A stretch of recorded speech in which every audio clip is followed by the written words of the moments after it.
Hello बच्चों, let's see the question.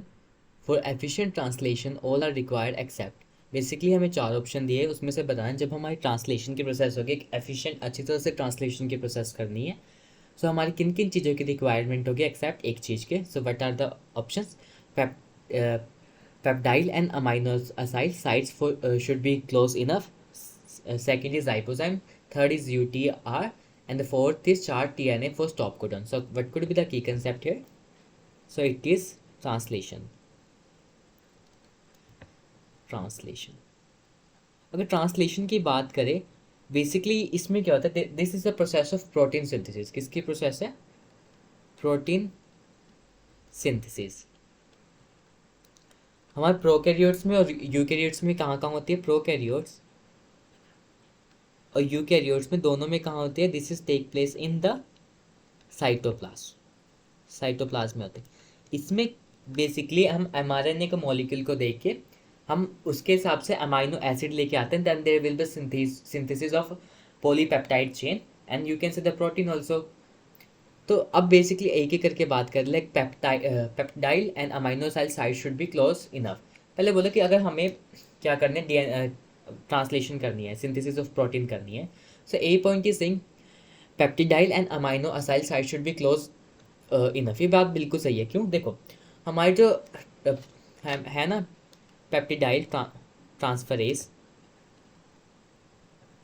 Transfer, ये basically क्या करते हैं, जैसे अब ये एक अमाइनो एसिड को तो लिया ही है, अब दूसरे अमाइनो एसिड को भी लेके टीआरएनए हमारा जो मॉलिक्यूल है वो लेके आता है.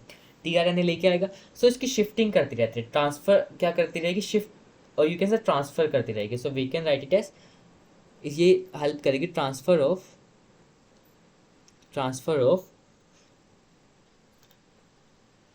पी साइट टीआरएनए साइट्स होती है कुछ to A site tRNA tRNA transfer करती रहेगी. सो दैट क्या होगा, अगला हमारा पेप्टाइड बॉन्ड बने and there will be the continuous synthesis of the protein chain. अगर राइबोजाइम की बात करें, राइबोजाइम इज वेरी एसेंशियल. क्यों? क्यों? देखो, राइबोजाइम क्या करेंगे हमारे, एक तो ट्रांसलेशन में हेल्प करेंगे. ट्रांसलेशन में हेल्प करेंगे क्यों? क्योंकि इनके पास एंजाइमेटिक एक्टिविटी होती है. इनके पास क्या है? एंजाइमेटिक एक्टिविटी है. ये कैटलिस्ट करेंगे रिएक्शन को. So this is very essential also. अगर यूटीआर बात करें, सो यूटीआर जो ये अनट्रांसलेटेड रीजन होते हैं, अनट्रांसलेटेड रीजन. सो बेसिकली क्या होता है, जो अनट्रांसलेटेड रीजन होते हैं प्रोकैरियोट एमआरएनए में क्या करते हैं, ये हेल्प करते हैं बाइंडिंग की. जो स्मॉल सब यूनिट होती है ना एमआरएनए की, वो राइबोसोम के साथ बाइंड करने के लिए. So helps in the binding of small subunit of mRNA, so small subunit of ribosome to mRNA, small subunit of ribosome to mRNA. ये हेल्प करेंगी हर, ये initially before initiation codon present होती है. And third one is saying चार TNA for stop codon. अगर चार TNA की बात करूं,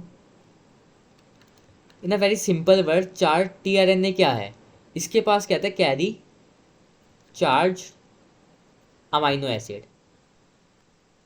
ये क्या करेगा, हमारा चार्ज अमाइनो एसिड कैरी करेगा. इन अ वेरी सिंपल, देखो कोई अमाइनो एसिड आएगा, वो कंबाइन करेगा एटीपी के साथ, तो क्या बन जाएगा, दो एटीपी तो लेफ्ट आउट हो जाएगी और एक एटीपी साथ में जुड़ जाएगी, जिसको हम जैसे अमाइनो असाइल एडिनलेट बोलते हैं. अगर हमारा एटीपी है तो एडिनलेट होगा.